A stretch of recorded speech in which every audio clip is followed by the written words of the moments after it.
This week, pay just $1 per pound. Food and $60 evaluation fee additional. Call 1-800-766-9933. You know, I love hearing how Depend gives great protection and confidence. Listen, dear June, I didn't think I'd ever host another family picnic, but with the confidence Depend gave me, what a day we had. And these Depend products are the best yet, because Absorb Lock Plus not only absorbs, it actually locks liquid away. You know, June, some of life's smallest moments bring some of its greatest joys. Isn't that the truth? Get back into life. This is TV8, KCCI TV, Des Moines. Good evening, Sue Mason, TV8 News Break. Here's a look at some of the stories we're working on for the 6 o'clock news. Des Moines police looking for a missing teenager. 15-year-old Ann Taylor has been missing since Saturday. She was last seen walking her dog on a Des Moines street. Jill Lingwa will have the latest. Steve Oswalt reports on the latest budget talks between Governor Branstad and legislative leaders. And Des Moines police investigating the city's third shooting in a week. Early this morning, one man was killed, another wounded. Michelle Parker will have the story. Now this.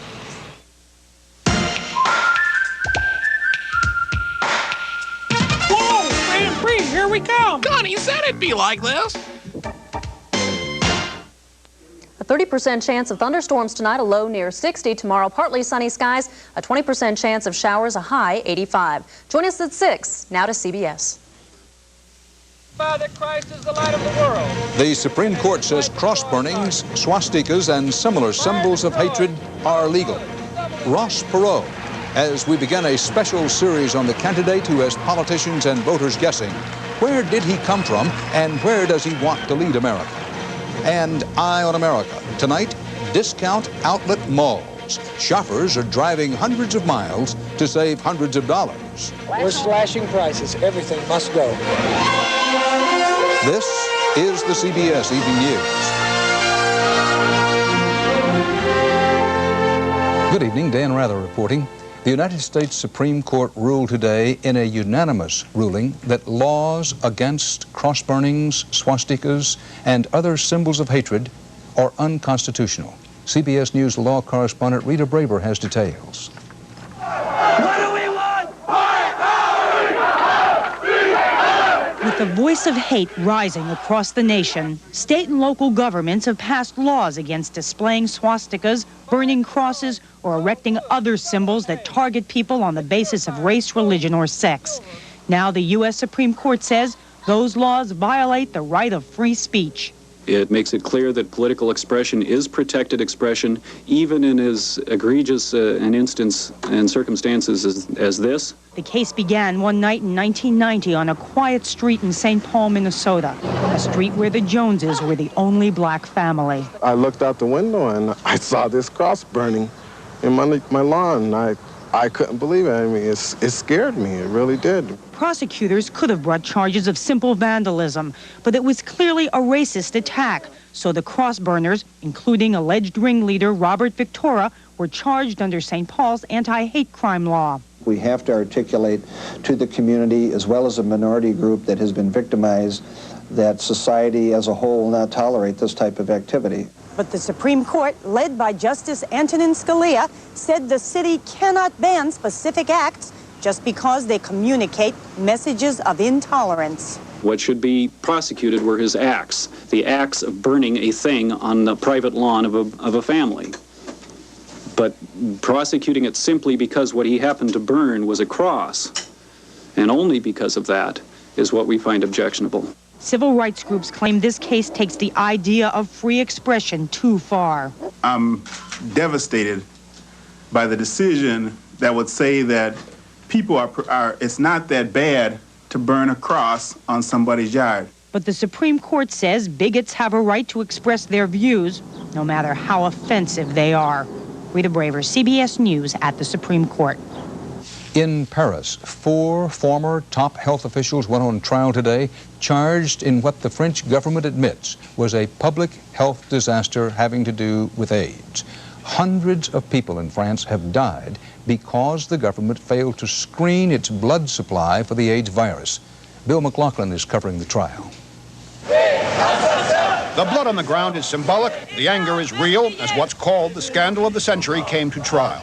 The accused directed the National Blood Bank, Health Ministry, and National Laboratory. They're charged with allowing people to be transfused with blood they knew was contaminated with the AIDS virus, that they kept that terrible fact a secret. Further, that they did nothing to protect those most in danger, and that it was all done to save money, that it would have been bad for their budgets to throw away tainted blood. You see that it's only financial problems that were raised by the doctors and by the politicians. They did nothing to stop the contamination because they had all these products. 250 have died already. 1,500 hemophiliacs and as many as 10,000 others were infected with the AIDS virus at their hospitals and blood banks. Nationwide anger turned into nationwide grief when French television showed an unusual, highly personal glimpse into this tragedy. A father used his home video camera to record what the French health authorities did to his children. Patrick Godin began the taping before there was a hint of danger. His two older boys, Laurent and Stéphane, were hemophiliacs, but that was treatable thanks to France's national health program. Otherwise, they were healthy, happy boys, horsing around in the bath, in a pool, playing in the snow. Then, without warning, Laurent became sick. The parents were finally told the truth. Their sons had AIDS. They were told there was hope, but no one told them there was American equipment that could purify the blood they themselves had injected into their children. No one told them the French health ministry had refused to buy it. Hope gave way to the conviction their children had been victimized by the state. The Godin desperately tried to keep the last months happy, but Laurent was exhausted. He could no longer speak. He wanted only to sleep. Just before the end, Stéphane asked his brother a question. Have you decided to die?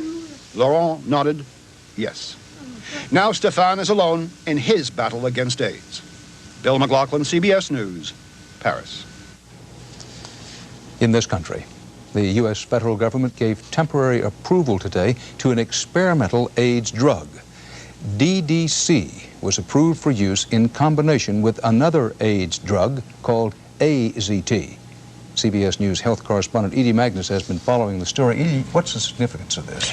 Dan, DDC is the third antiviral drug which is approved for AIDS patients to help their immune systems ward off infection. And AIDS groups are quite excited about it. But there is an interesting twist. This drug was approved so quickly that a lot of experts don't know much about it, what the dosage should be, when patients should start taking it, whether DDC will increase survival at all. And there are concerns about its toxicity and about side effects, including neurological damage. Make no mistake about it, we are taking certain risks in granting approval to the combination use of DDC today. We may be wrong, and let me underscore that point. I'm saying up front that we may be wrong. A startling admission from the increasingly cautious FDA, but one which reflects years of pressure by activists who have assailed the agency's slow approval process and accused it of being indifferent to those suffering and dying of AIDS. Now, says Dr. Kessler, the riskiest course when it comes to AIDS is not to take risks. Dan? Edie Magnus, thanks. Federal health officials have approved a new drug called Proscar to treat benign enlarged prostate glands without surgery. Enlarged prostate is a painful condition that affects millions of men, most of them over age 50. Still ahead on tonight's CBS Evening News, new violence in South Africa further strains the struggle against apartheid. And our money crunch. If you think you've locked in your mortgage rate, Ray Brady has the key.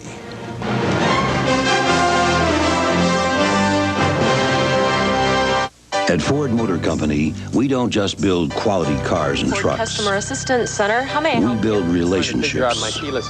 Our Customer Assistance Department assists over 4,000 people a day on everything from warranties to how to program a keyless entry system. It's part of a whole philosophy at Ford that's rapidly changing the ownership experience. Well, it's important to us that you're happy with your car. Thanks for calling Ford. Ford Motor Company. Quality is job one. It's working. It's working.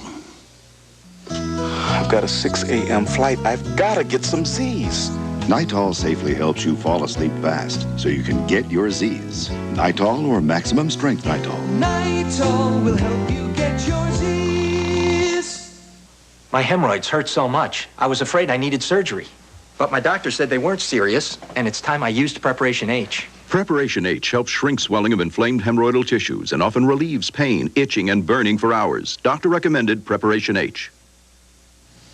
Financial markets plunged in South Africa today as black leaders threatened to stop talking and start fighting for majority rule. The transition process was thrown into reverse by a massacre late last week in a black township.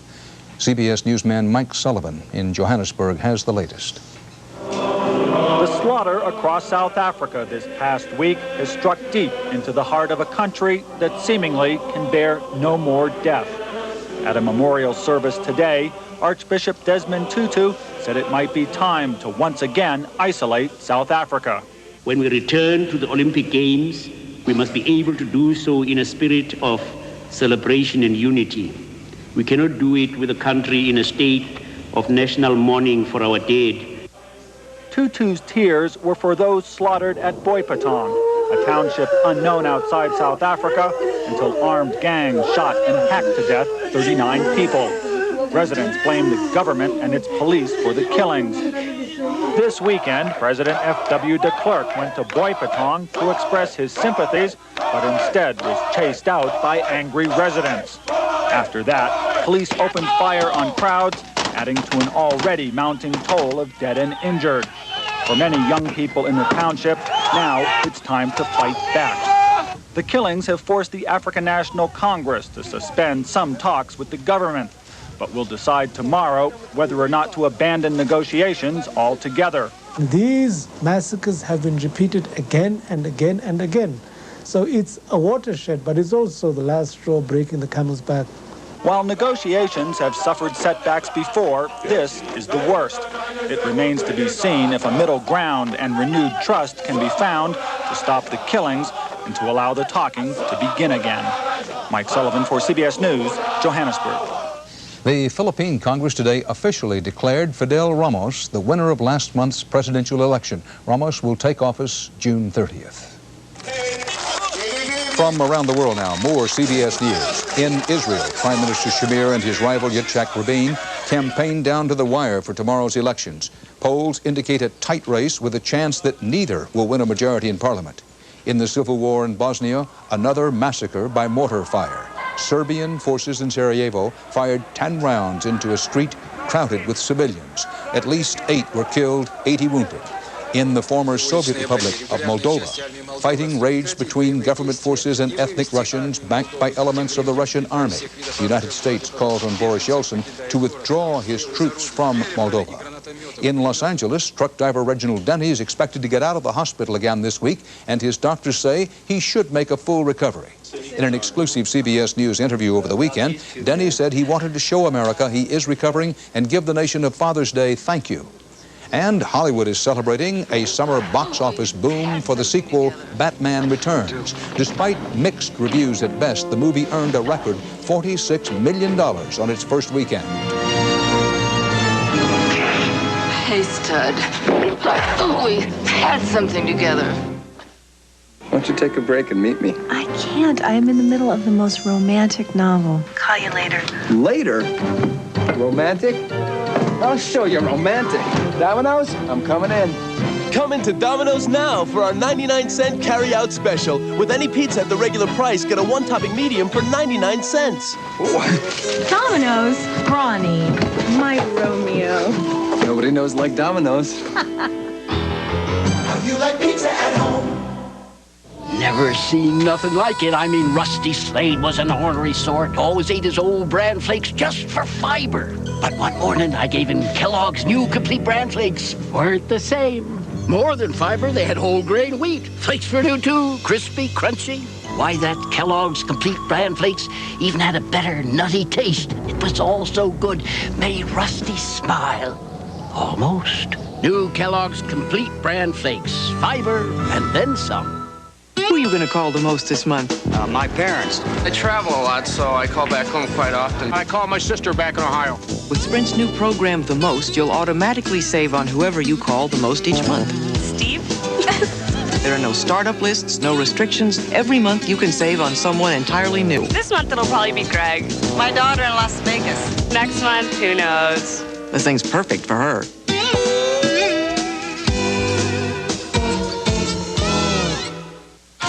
the violator, the victim, and the manhunt. Rape, the crime in the dark. 48 hours following Raven Wednesday. Interest rates are lower than they've been in years, and millions of American homeowners have been racing to the bank to refinance their mortgages. But many are finding the bargain terms they are promised are not always delivered at closing. Ray Brady has been looking into this and shows you now how this can happen and how to keep it from happening to you in tonight's report on the Money Crunch. And you wanted to refinance with no cash out? Prepared to do the refinance? Today is red. You remember these pictures from earlier this year. Homeowners flocking to refinance their mortgage at a lower rate, many saving thousands of dollars a year on their payments. Reverend Jim and Pat Hutchins thought they'd save too. We wanted to get a 15-year loan at 2% difference, which would have made a tremendous difference for us at our age. The savings would be enough to help them keep this house when Reverend Hutchins retired. They had done all the paperwork for it, 7.5% for 15 years, locked in, supposedly a done deal. But then the Hutchins say their mortgage broker started backpedaling. He said he didn't get to the computer to lock it in, and by the time he got to the computer, the rates were up. Then, after 5 months of delay, they were offered 8.1% on a 30-year mortgage on the morning of the closing. The Hutchins were outraged. Across America, thousands of people who think they have locked-in rates at rock-bottom levels end up paying more. Sometimes it's legitimate. Banks are overwhelmed. Often, though, lenders stall, figuring that rates will go up, and desperate homeowners will pay up. They hold the consumers then with them, and then when they get to the closing, they've got the consumers over barrels. They said, well, sorry, that's interest rates have gone up, and this is what we're offering you. If you're thinking about refinancing, there are few laws concerning your rights. Your best protection is to check with others who have refinanced. They can steer you to lenders who'll treat you right. If you think you're not getting a fair deal, make noise. Call the bank president. Get in touch with your state attorney general. Ring up the Better Business Bureau. Making noise worked for the Hutchins. A few days after they told their mortgage broker they were to testify in Congress and were talking to CBS News, they got a new mortgage, a 15-year mortgage at 7.5%. Ray Brady, CBS News, The Money Crunch. Stay here with us now for more of the CBS Evening News, including our detailed examination of Ross Perot.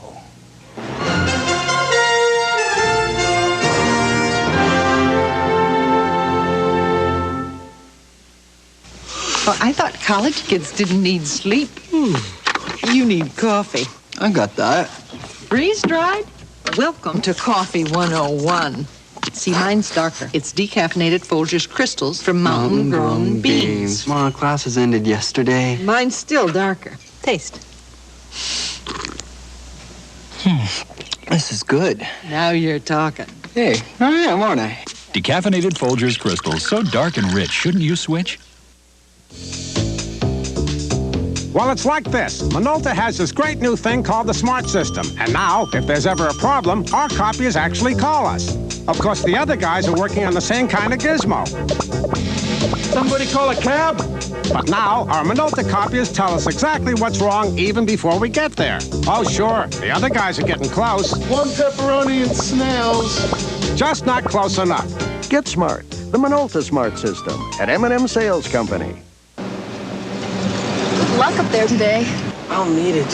What's wrong? What if my diarrhea comes back? Relax. You took my Imodium AD caplets. Just one dose. I usually take the pink stuff 2 or 3 times. Imodium AD is much better. Imodium AD caplets are so effective, they often work in one dose, instead of dose after dose after dose, like the pink stuff. Hello? Hi, hon. I feel great. Imodium AD for diarrhea, the choice for one-dose relief. What's the prescription for healing our healthcare crisis? We'll tell you which financial ailments can be cured tomorrow on CBS This Morning with Harry Smith and Paula Zahn. In the presidential campaign, Democrat Governor Bill Clinton told U.S. mayors today about his new detailed economic plan. Clinton said it would bring America back and bring America back together. President Bush personally is stepping up his attacks on independent Ross Perot, and the president, through surrogates, is unloading a drumbeat of negative campaign accusations against Perot. Perot believes he has at least a shot at unseating President Bush this year. While many voters say they support Perot, few know very much about him. So all this week, we'll be taking a closer look at who Perot is and what this businessman from Texas stands for. Tonight, Eric Ingberg reports on Perot's roots and how he got where he is. Ross Perot in 1969 on running for president. I honestly believe I would make one of the worst elected officials in the history of this country. We all have a role to play in life. Some people have that as their role. My role is to run a good financial pump and to use those resources to make this great country of ours an even greater country. That's my job. That's a job I hope I'll continue to do well. But that's all I plan to do. Ross Perot in 1992, clearly running. Hey, good to see you. How are you? Eyes of Texas are upon you. He can be straightforward one minute, hard to fathom the next. A maddening mixture of tough guy and charmer. But there's one constant that's defined his life. An obsession to get to the top of whatever heap he's in, and to do it his way. He's always been captivated by the triumph of his ideas over convention, and that's what drives the man. He grew up during the Depression in the East Texas farm town of Texarkana, delivering papers, joining the Boy Scouts. He was a little guy. He was 5'6", but he was a tough, tenacious little guy. He was a mediocre student in school, but a star debater. The family had a nice home. Ross's father was a successful cotton broker. Once he was rich, Perot bought back the house, only to find someone had painted over the bricks. To restore the natural look, Perot brought in workmen to turn each and every brick around so the red was facing out. Out on his own as a Navy officer, then computer salesman for IBM, Perot tangled with the system because he felt it was holding him back. So he made his own. His baby, EDS, came at exactly the right time. A highly profitable business in computer services was developing around the newborn Medicare and Medicaid programs. Perot hired military vets. He liked their discipline. He offered big financial rewards if they played by his rules. Told you how to live your life, basically, and it was a moral, upright life that he wanted you to live. Perot made the leap from billionaire to legend a decade ago by organizing a jailbreak for 2 EDS workers caught up in the Iranian Revolution. While he publicly scorns politicians, he has been inside politics for decades, a heavy contributor to candidates, an unofficial advisor to presidents. But in this, the year of the outsider, the elusive Perot is playing up his maverick side. A staggeringly self-confident super salesman trying for the sale of a lifetime. Eric Ingberg, CBS News, Texarkana, Texas. Ross Perot is also a man who, over the years, has had a reputation for an active interest in conspiracies, conspiracy theories, and the world of covert intelligence. We'll look at that side of Ross Perot tomorrow night. Coming up here next tonight, Eye on America. Bargain-hungry shoppers finding an outlet for their obsession.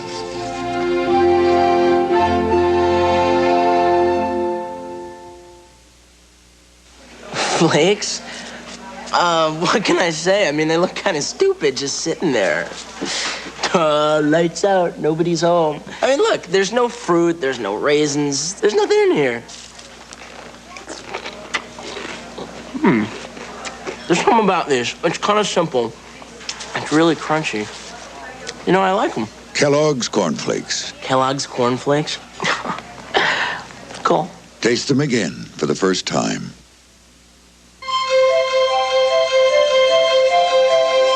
Of 144 different import and domestic cars, only the elite make J.D. Power & Associates' top 10 models an initial quality list. That list now includes the Oldsmobile Cutlass Sierra. We believe it reflects the commitment of the people who make it and the dealers who sell it, as well as the wisdom of the people who bought it. Cutlass Sierra from Oldsmobile, the power of intelligent engineering. Your routine, rugged, grueling, day after day. It's even harder when athlete's foot routinely comes back. But today, there's prescription strength Lotrimin AF. Many types of fungus can cause athlete's foot. But Lotrimin AF is a broad spectrum medicine, so it kills them all. No wonder it's the brand most recommended by doctors. So while there's no finish line for you, there is for your athlete's foot. Lotrimin AF. You could ease up a little. Table for two in about 5 minutes. Mr. Douglas, I have your table. But you're not gonna. You could stop being a perfectionist. But you're not gonna. You're not gonna change because of heartburn, and you don't have to. There's something new that's like no ordinary antacid. New Maalox Heartburn Relief. It stops the burning and helps keep it from coming back. So get on with life like you're gonna live it. New Maalox Heartburn Relief is made for you. If you're like most Americans, you're a lot more careful these days about the way you spend money. It's no sale unless it's on sale. Well, stores are catching on. Aaron Hayes takes you to the newest hunting ground for bargains. A new American trend in tonight's Eye on America. So what brings you here? Shopping. What do you think you'll find? Everything I want. I got an Adolfo. I got a Bob Mackie. Can't wait to start shopping. Shopping. I was born to shop. America's born shoppers haven't all been slowed by recession. Some have discovered the outlet mall. They're half price. It's a good deal. I've actually saved $100 in this one bundle. At an outlet mall, shoppers can save 30 to 70% on everything from dishes to shoes, Back to your heel. from underwear to outdoor gear. Why don't you buy it and I'll borrow it? The idea? Manufacturers, some big names, are skipping the department stores, selling directly to the customer. Sarah, look at this one. It all started about 15 years ago, when a handful of manufacturers sold their excess stuff out of old warehouses. We call them roll-aid stores in the industry because Why? they spelled relief. But they're spelling profits now. Customers anxious for bargains have filled the outlet stores and their cash registers. So manufacturers have funneled more and more merchandise away from department stores. With the economy the way it is, people are looking for sales. And straight into the outlet centers. This one in Boaz, Alabama, just 10 stores 8 years ago, now has 150. It has expanded beyond our wildest expectations.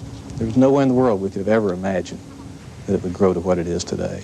The Boaz Mall is part of the first generation of outlet centers built as strip malls, cheap, simple, and quietly set up along America's back roads. But a new generation of outlet malls is on the horizon.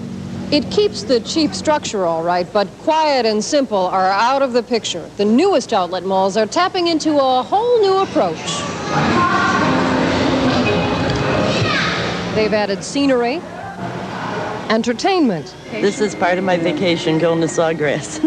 Shopping. Shopping, right. Some, like this one in Fort Lauderdale, are drawing in shoppers from all over the world. And ironically, they're starting to draw in department stores, looking for a way to sell their overstock. Even Saks Fifth Avenue has opened an outlet. $5,000, this dress, this Perialis. Was? How much is it now? Now it's 500. Right, less than 500. We're slashing prices. Everything must go. You're serious? I'm serious. Shopping outlet has its drawbacks. Selection can be limited. My smallest size is 6.5. Which is going to be way too big. And some items have been hanging around a while. You see this? It's pulled out. Sweaters shouldn't be hung. God knows how long it's hanging. But industry watchers think thrift-conscious consumers of the 90s are ready to sacrifice service. Do you have any cartons here? Any empty cartons anywhere? For savings. I believe that the outlet mall is going to emerge as the greatest growth segment of retailing in this decade. I was planning on stopping to see your site on Thursday. We're about 30 miles from Montreal. Our typical tenant mix is Bugle Boy, Guess, Donna Karen. They were plenty optimistic at this year's Outlet Mall convention, making deals to build dozens of new outlet malls. I've heard this is the way of the future. Listen, we're putting $500 million a year into this business, so we hope so. I'm not out for glamour, I'm out for bargains. She's the shopper the outlet malls are banking on. No longer interested in bragging how much they spent. They're having a lot more fun boasting just how much they saved. Wish us luck. Wish us luck, eh? Gonna do a lot of shopping. In Fort Lauderdale, Florida, this is Erin Hayes for Eye on America. The mauling of America, part of our world tonight. Dan Rather for the CBS Evening News. See you tomorrow. Good night.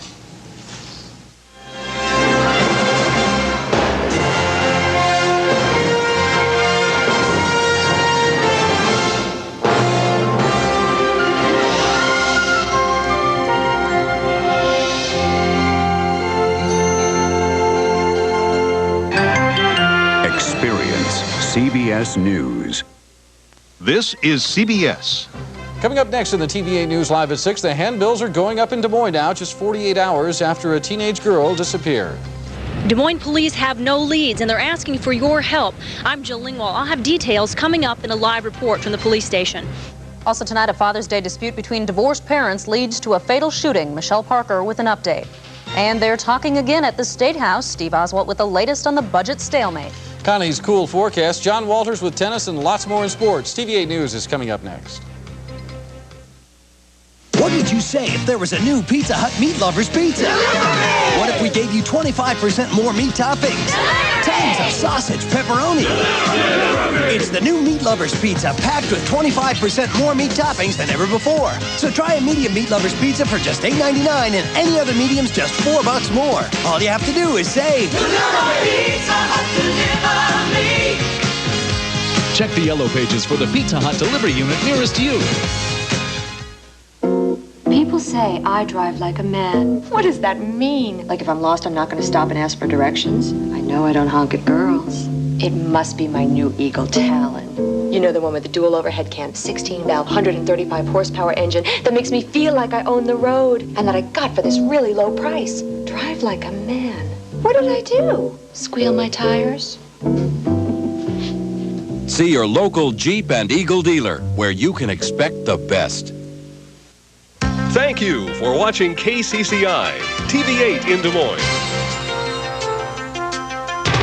And now from TV8, Iowa's news leader, Paul Rhodes, Kevin Koenig, Connie McBurney with weather, and Heidi Soliday sports. This is TV8 News, live at 6. She was last seen walking her dog Saturday in Des Moines. Tonight, police need your help in finding her. Good evening. Thanks for being with us. I'm Sue Mason in for Paul. Police have no leads in the case of Ann Taylor. She was last seen near King Elementary School more than 48 hours ago. Tonight, Ann Taylor is considered missing by authorities. TVA's Jill Lingwall live at police headquarters. And Jill, just exactly what do police know? Kevin, as you said earlier, right now there are no substantial leads or suspects. They do know that Ann Taylor, 15-year-old Ann Taylor, was seen walking her dog on Saturday, 1400 block of 17th Street. They also know that Ann has a slight mental disability. Her guardians say she has a learning capacity of about a second grader. Now, both guardians and the police say they have no reason to believe she's a runaway. That's why they're especially concerned about her disappearance. Afraid something's happened to her, like somebody took her, had done something to her. She's a good kid. All she ever wanted was somebody to love her and take care of her. Juanita Carlton and Jim Hunt say they've been worried sick for more than 48 hours. That's how long 15-year-old Ann Taylor has been missing. She left her guardian's house around 3 o'clock Saturday, walking a chow puppy that looks like this dog, only smaller.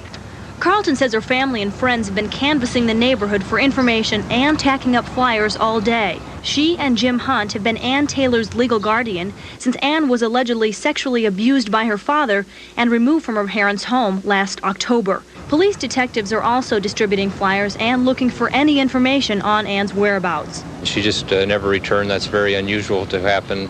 Her guardians state that usually she's only gone for a short period of time and she very seldom ever leaves the house besides when she's walking the dog. Now, Ann was last seen wearing a white New Kids on the Block t-shirt and pink and white leggings. And if you have any information at all, police are asking for your help. If you've seen Ann or if you've seen a blonde chow puppy with a red collar, please call the Des Moines Police Department at 283-4864. Kevin? All right, now, Jill, you mentioned the abuse situation involving Ann a while prior to this. Is there any possible connection between that and any suspects? Police say at this point they're questioning everyone, including Ann's parents, from which she was removed from their home in October. But at this point, there's no solid leads or suspects. Police say they'll let us know as soon as there's anything else, and we'll have more coming up tonight at 10. All right, thanks a lot. Jill Lingual over at the police station. Des Moines police are investigating the city's third homicide in less than a week. Authorities say a domestic dispute apparently led to the shooting death of one man and the wounding of another. TV8's Michelle Parker has the details. Des Moines police say 36-year-old David Petrie and his 35-year-old brother Daniel went to the home of Daniel's ex-wife at 2329 East 37th Street Court around midnight. They wanted to see Daniel's two children for Father's Day. But the ex-wife, Pamela Ogg, and her boyfriend refused to let the men into the house. Authorities say the Petrie brothers then broke into the home. Neighbor Connie Michael tells what she saw and heard. They were knocking on the front door, banging, trying to get in the house, and they wouldn't let them in. They broke the front window, and then they ran around the back, and they were shooting. Shots were fired while the Petries were in the house. David Petrie, the brother of the children's father, was killed by a shotgun wound to the chest. Daniel Petrie also was shot and seriously wounded. He fled the scene in a car, but was stopped by police at East 38th and Easton. It appears the people inside the house had weapons, and at least one of the two that entered the house had a weapon. This is the third homicide in less than a week in Des Moines. Authorities say a decision on charges in the case won't be made until tomorrow at the earliest. Michelle Parker, TV8 News. Now, Daniel Petrie's ex-wife, Pamela Ogg, would not comment on the shootings, saying she didn't want to say anything while charges are pending. Authorities would not release her boyfriend's name. They say they're trying to determine whether he's a victim or the perpetrator in the incident. And Des Moines police say they need your help in solving last week's murder of Dennis Moore. Moore was shot and killed during an apparent robbery attempt early Friday. He was sleeping in a car on 7th Street when the crime occurred. He died a short time later at a local hospital. There was a man apparently trying to break into a house near Moore's car just an hour before the murder, but police are still looking for information, and if you can help, call Crime Stoppers at 223-1400 or the Des Moines Police. State and local laws that ban hate crimes are now on shaky ground. The Supreme Court today struck down a St. Paul, Minnesota law that prohibited cross-burning.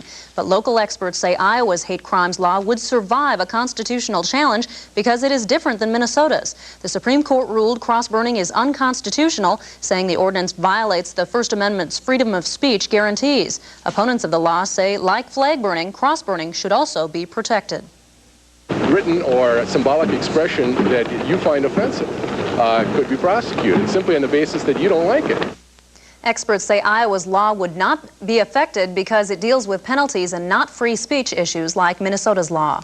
Des Moines police say a teenager led them on a wild chase through downtown Des Moines early this morning. A 15-year-old boy was behind the wheel of this truck, and police believe he stole the pickup, then went on an early morning cruise downtown, throwing bottles out of the pickup window at pedestrians on the street. He later ran into a parked motorcycle.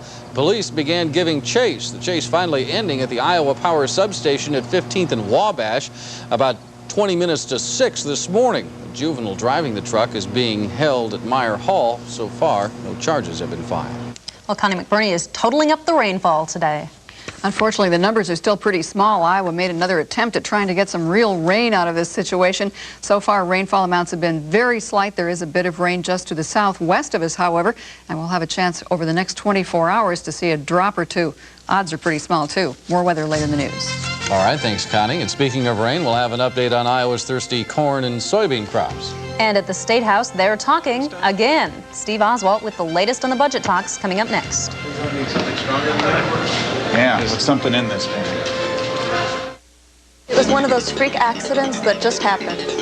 But when I woke up at Iowa Methodist, they told me my back was broken and I was paralyzed from the waist down. At the Yonker Rehabilitation Center, they helped me learn and relearn everything so I could get out on my own. And today, I'm working at a major insurance company helping disabled people go back to work. The people at Yonker Rehab made all the difference to me. That, and the fact that we Gears never give up. It's Buick's Drive to Savings. Now at your quality Buick dealer. Drive home the best overall American car value. The Buick Park Avenue for only $399 a month. Or drive your best deal on a new Regal and get up to $1,500 cash back. Get $1,000 cash back on Roadmaster and Century. Or choose financing as low as 2.9% on the full Buick line. Now's the time to make your drive to savings. See your nearest quality Buick dealer. Hi, everybody. Our show today will take a...